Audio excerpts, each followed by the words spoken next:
Holy shit, yesterday was absolutely brutal on the markets. I mean, I don't know if you guys were watching the NASDAQ. NASDAQ was down like 3 or 4%. But Tesla was down 15.43%. And now you can pick up Tesla at the same price that you could have picked up Tesla all the way back in 2020. I genuinely saw yesterday that people were really scared on the TradFi markets and also on Bitcoin. If you look at Bitcoin, Bitcoin was down at 76,800. Altcoins got absolutely wrecked yesterday. I'm sure you guys know this because we're all altcoin degens. In fact, I read that this was the largest wipeout on all altcoins since the Lula collapse in May 2022. And I guess now the market's basically rationalized that this is part of Trump's big master plan to crash markets and to bring down interest rates so that they can refinance the debt. But the big question is, how much longer is this going to go? And how much more pain actually lies ahead? And I think I actually have the answer. So today I'm going to show you exactly how much longer this is going to go, why it's going to take that long to actually resolve, and how much longer and how much lower the markets are going to go. So listen, if that sounds good to you, you know what you need to do. You need to obliterate the like button. You need to subscribe to the channel. Let's get the show on the road, guys.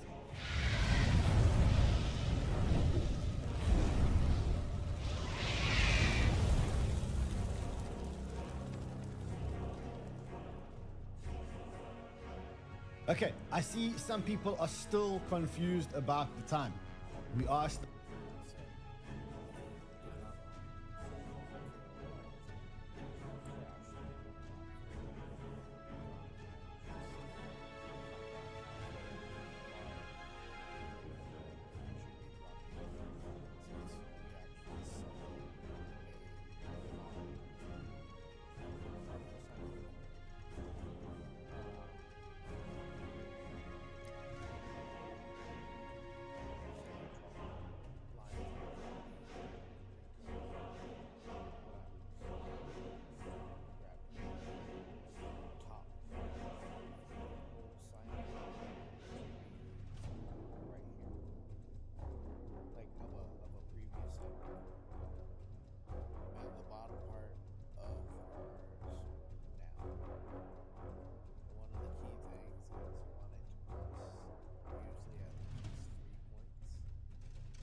starting earlier if you are in Europe. And the reason is because we follow American times and the Americans have moved their clock back. And since the Americans have moved their clock back, we are starting 1 hour earlier, which means that if you're in Europe, you need to be here 1 hour earlier. It means that if you're watching this as a pre-record now, in other words, you missed the live show because you arrived 1 hour late. No, guys, until the 30th of March, when the European clock changes, we are 1 hour earlier. So remember to be here and tell your friends to be here and smash the like button and let me know that you're present in the chat. I do see everyone in the chat. I see Tinder, Killer Crypto. I see you be buying when everyone's fearful. Now everyone's fearful. This is when you need, don't buy when everyone goes euphoric. I think by now you realize that was a really, really, really bad strategy, right? You need to be buying when everyone's fearful. Now everyone's fearful. This is not the time to get this. So he was talking about all the altcoins being at their like all-time low or like lowest in a while.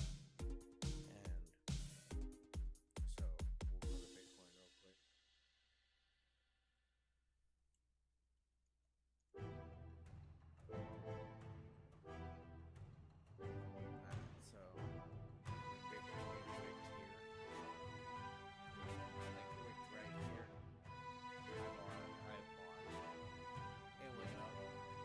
I was watching it while I was working this day. In the matter.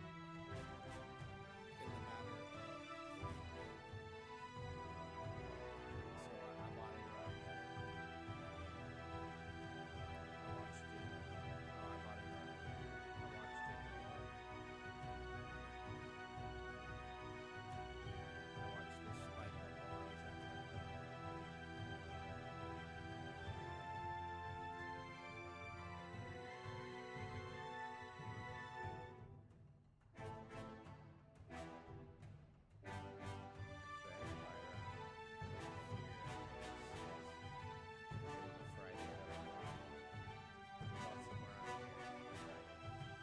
I watched it. I watched this spike up while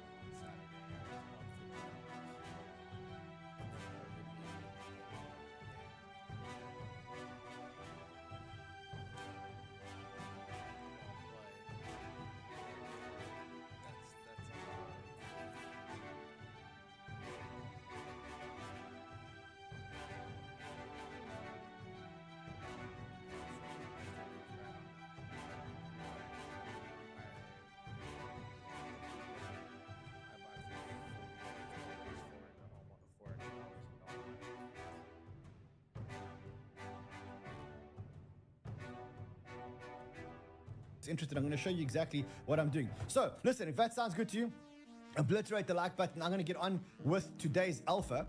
I'm actually waiting for the NASDAQ to open. Let's just have a look here. Let's just quickly get the NASDAQ. Let's just see what's going on here because I'm waiting for the NASDAQ to open today. Yesterday was absolutely brutal. I haven't seen a day like that on the NASDAQ for a long time. I was specifically watching Tesla and I actually landed up picking up a bag of Tesla at some point. And the reason why I picked up a bag of Tesla is because I missed Tesla in 2021. And now you can see that you can actually pick up Tesla at the same price that you could have picked it up just after COVID. So we're now we're back at December 2020 prices. And so I landed up actually buying Tesla. Yeah, you gotta be careful though, bro. That gap down. And if, like I said, if what I feel is gonna happen happens, look at gap down here. And then it retraced up. And then boom.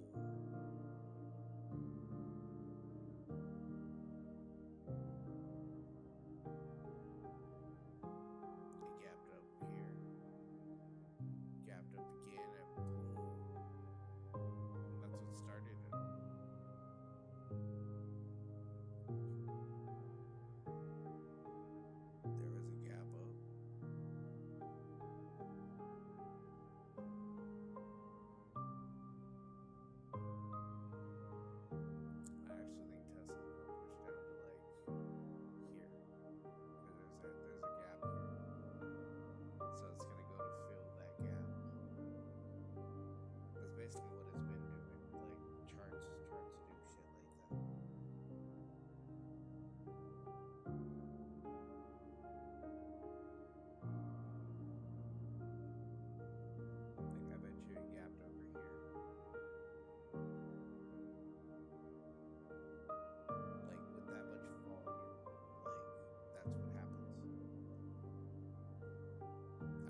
looked at an absolutely brutal day, 15% down.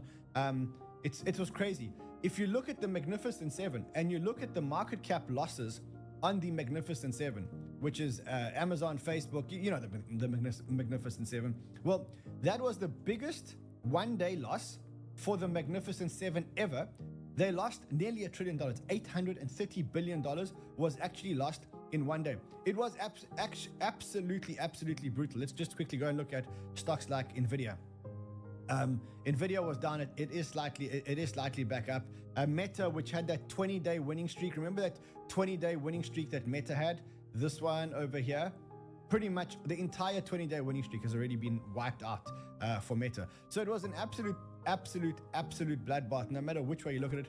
The S&P 500, that's gone back 9 months, 9 months of gains. So basically, if you look at where this is over here, we now go back all the way to July, 9 months ago. We go back to July 2024 on the S&P 500. You can also see that the S&P 500, if you take it from the top to where we are today, it's 10% down, but more importantly, it's broken through the 200-day moving average. So yesterday, it broke below and it closed below the 200-day moving average.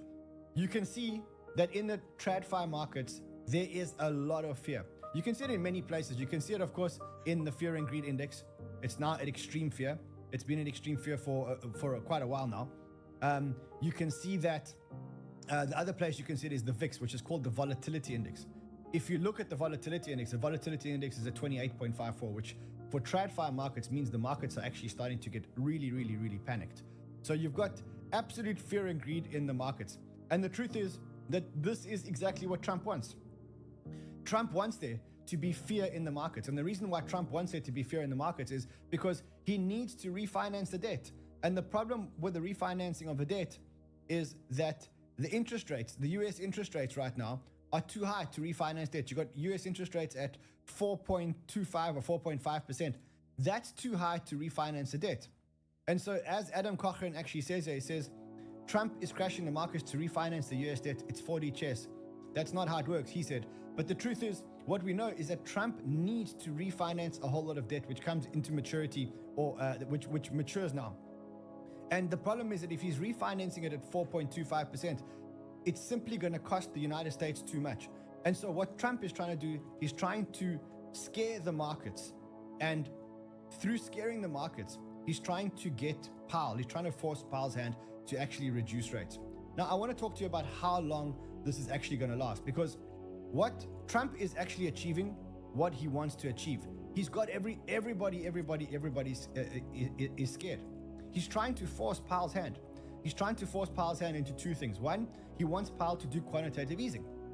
The second thing that he wants Powell to do is he wants Powell to reduce interest rates. Well, how do you achieve that? There are really two ways to get Powell to get into quantitative easing or to reduce interest rates. The first way is the COVID type way. And the problem with the COVID type way, in this COVID type way, the governments act really quickly because they have to act really quickly, right? And so what you typically get is a V-shaped recovery, and a very good example of this is COVID, right? So if you look at the COVID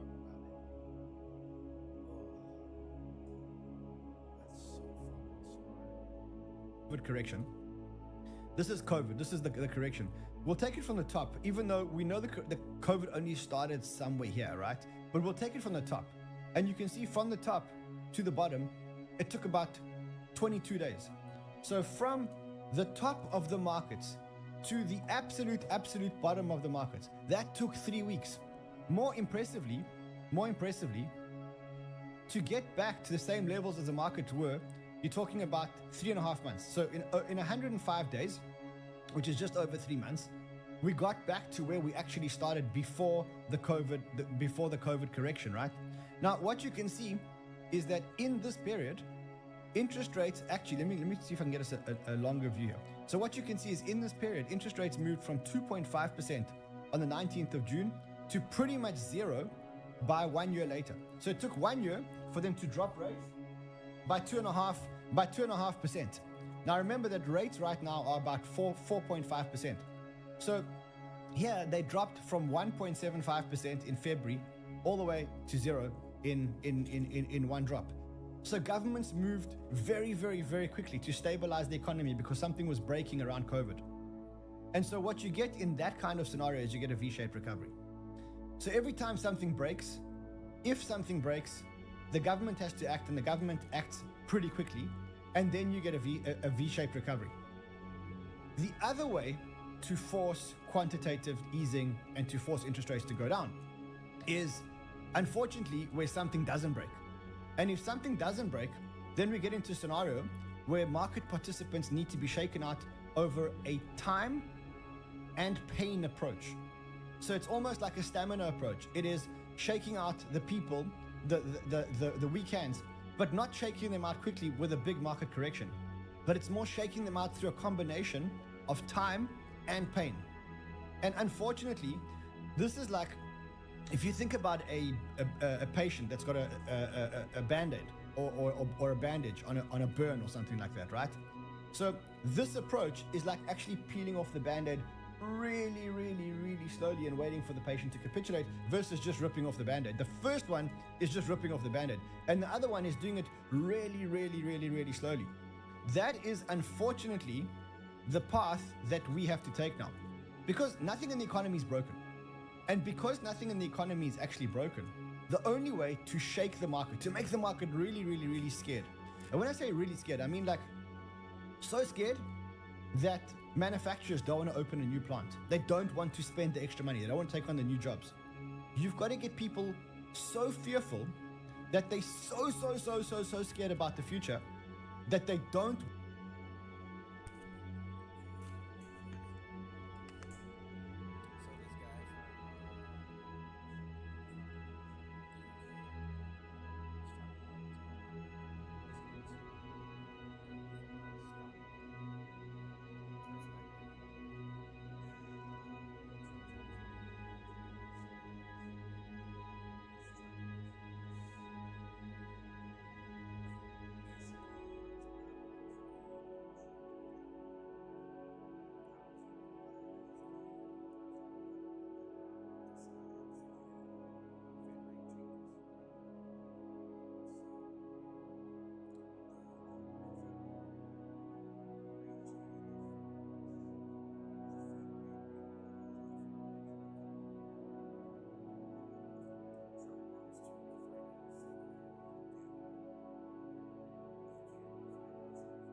want to be spending anymore. They don't want to be stimulating the economy anymore. That is how scared you need market participants to be. Now, one way of doing it is to shut down the entire economy and tell everyone to stay at home. Okay, that'll make people scared, specifically when it happens for the first time. And that'll make people wonder. I don't know if you remember, but at COVID, we never knew how long the lockdowns would last. We thought we may never, ever get back to normality. That's the kind of fear that we're looking for. Now, the problem is that now we need to follow a time and pain approach, right? And the problem with that is that there's uncertainty for longer periods of time. So nothing breaks, and so confidence must be eroded over time. And in this case, the problem is that you're not going to get a V-shaped recovery if this happens, right? So you can see that, as I said to you before, with COVID, it was pretty quick. It was 105 days or 133 days from top back to top, right?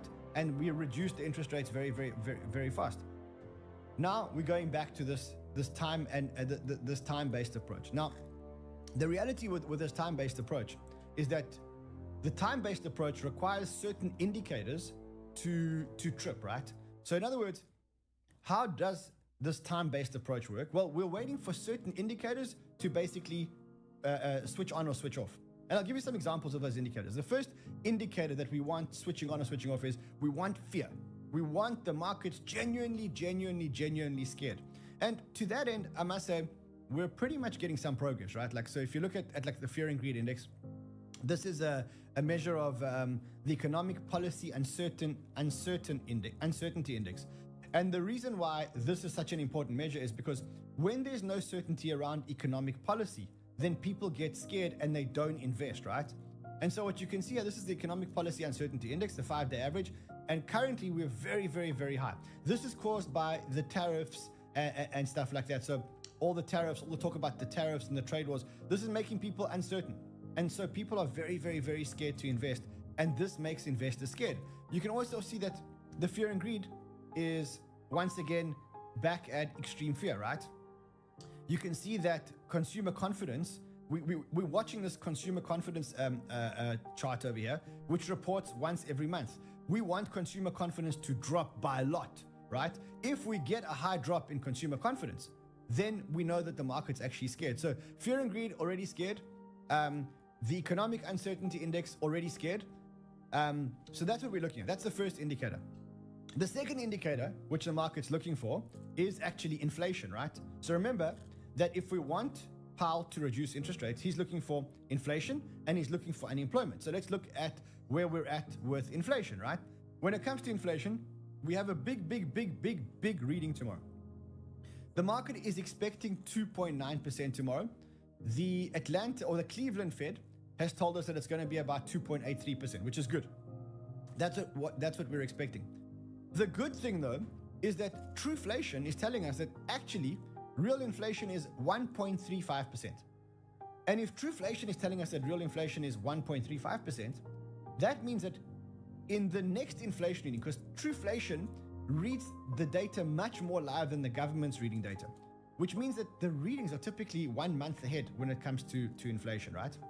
And so when it comes to inflation, Trueflation is telling us that in the next reading, not this one that's coming up now, not the Feb one, which we're reading in March, but that the next one is going to be about 1% lower. Okay, so tomorrow we've got an inflation reading. Everyone's expecting 2.9%. Hopefully we get to 2.9%. Everyone's like getting all excited about this, all nervous about this. But the next one is that because of this 45-day lead in April, the April CPI, the CPI inflation data will probably be quite low. So the first measure that you got fear. The next one that you got inflation. Now, inflation is a monthly reading, and probably by April's CPI, which reports in May, we will start getting a significant decline in inflation. So now we're starting to paint a picture of how long this pain is going to last, right? Fear has already flipped. Inflation probably in May, so early May, when we read the reading for April, then we'll see the nuke in inflation. The next indicator is again a monthly indicator. So inflation's a monthly indicator. The next indicator is again a monthly indicator, and that's unemployment. Now we keep getting different unemployment readings. Some of it's in the jobs report, some of it's in the JOLTS data. The one that is super important for us is this thing called the real-time SARM rule recession indicator.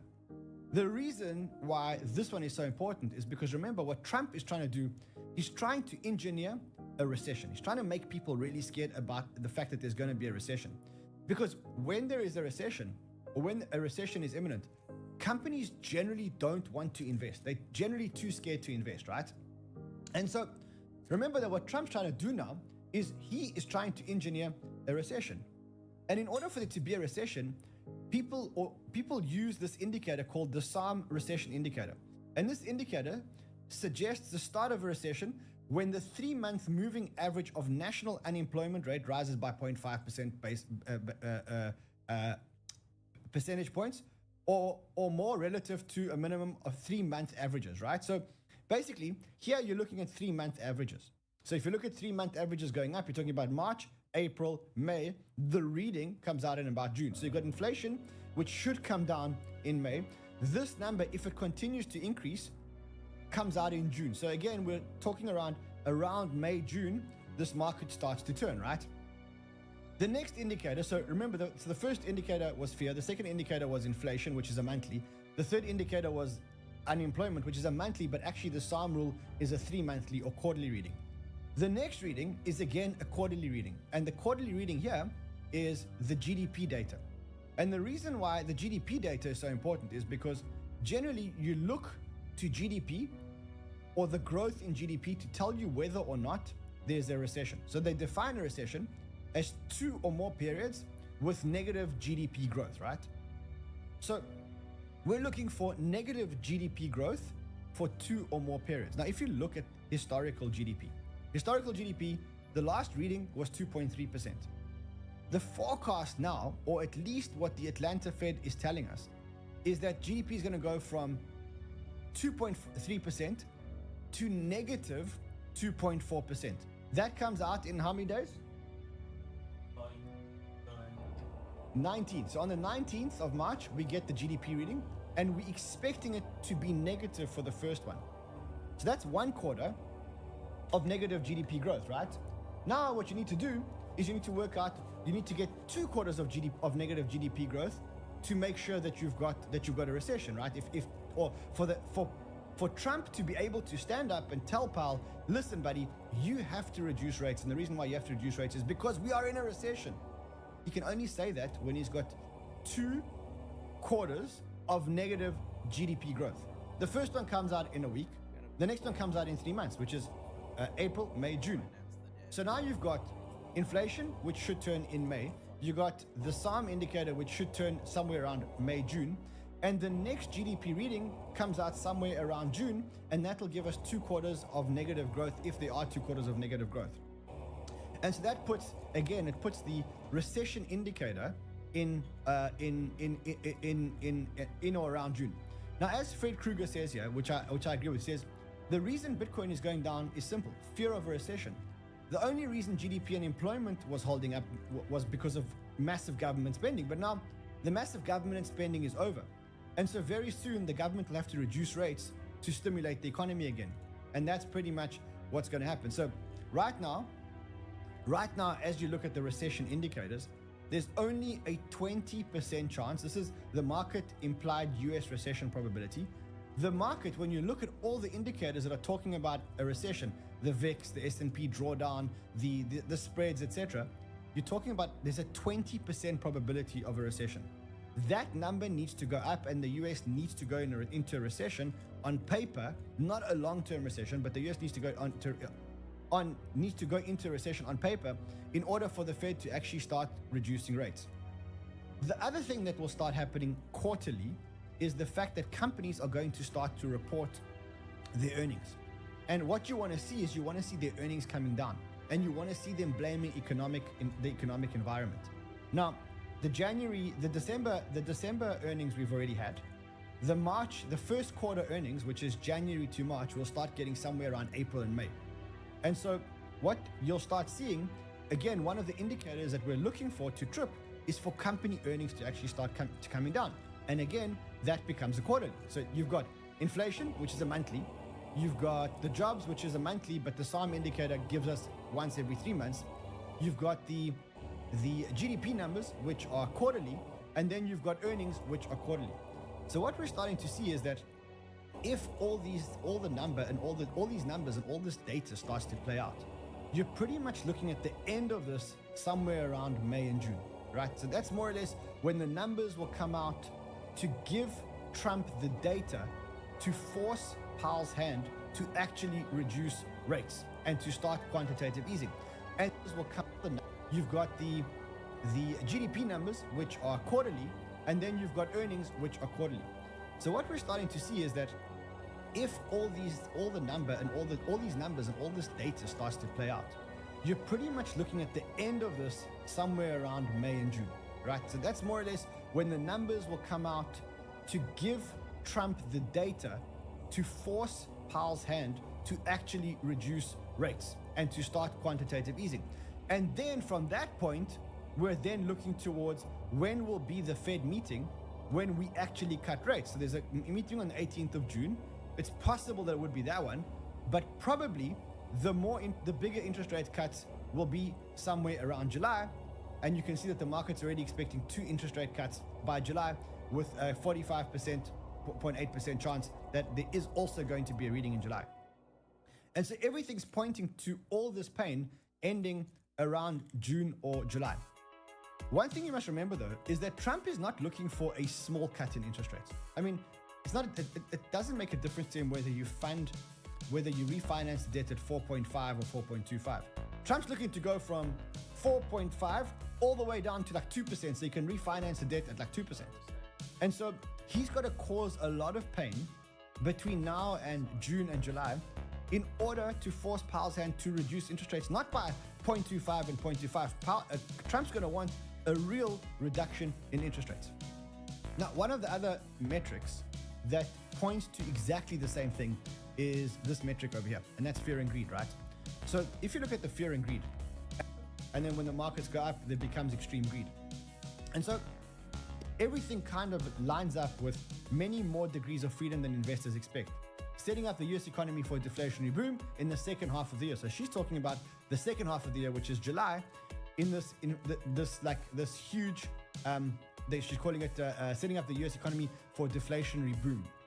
And that's happening in the second half of the year. So all of these indicators kind of point to the fact that you have to have enough stamina and you have to be able to survive the time and pain approach for about 90 days. Look, rather start thinking about this not on a price-based approach, but actually start thinking about this on a time-based approach, right? Not really care, but I think you need to realize where we're at for the next 90 days.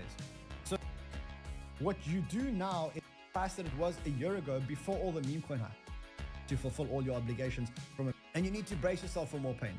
And I think the way to brace yourself for more pain is forget about the price. Just worry about being able to survive from a time point of view. Make sure you've got all the cash to fulfill.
All your obligations from a pain point of view, right? Arthur A says, listen, we could go down to 70,000. He says that's a 36% correction from the 110, which can happen. We get SPX and NDX, which is the Nasdaq and the S&P 500 into a free fall, and then we get the Fed, the PBOC, the ECB all easing on their country's and then that is when you're going to land up making money. But you're only going to land up making money if you're actually buying in this part of the cycle, right? If you still got cash. I'll tell you one guy who has got cash is Warren Buffett. I mean, the guy's got $334 billion worth of cash. This was actually announced in February. How did this guy actually know that in March markets were going to crash? He's sitting on $334 billion worth of cash. Unfortunately, unlike in crypto, no one's tracking his wallet, so you don't know when he's actually deploying the cash, right? You just see that Warren Buffett is heavy on cash, so you can't really see it. You can't really see when he's deploying it. Unfortunately, maybe in time, when everything's on the blockchain, you'll be able to see when Warren Buffett's deploying the cash. But this guy's sitting on a whole lot of cash, and as Luke Belmar says, he says, if you're bearish now, it's too late. Everything's already nuked 50%. You're not allowed to be bearish now. This is the time of max pain and time to accumulate winners. And I know it feels crazy. Like, sometimes I don't feel like doing a show. To be honest, I'll be honest. Like, sometimes I don't even feel like looking at my portfolio. And you know, I have terrible ADD. So sometimes I find myself looking at my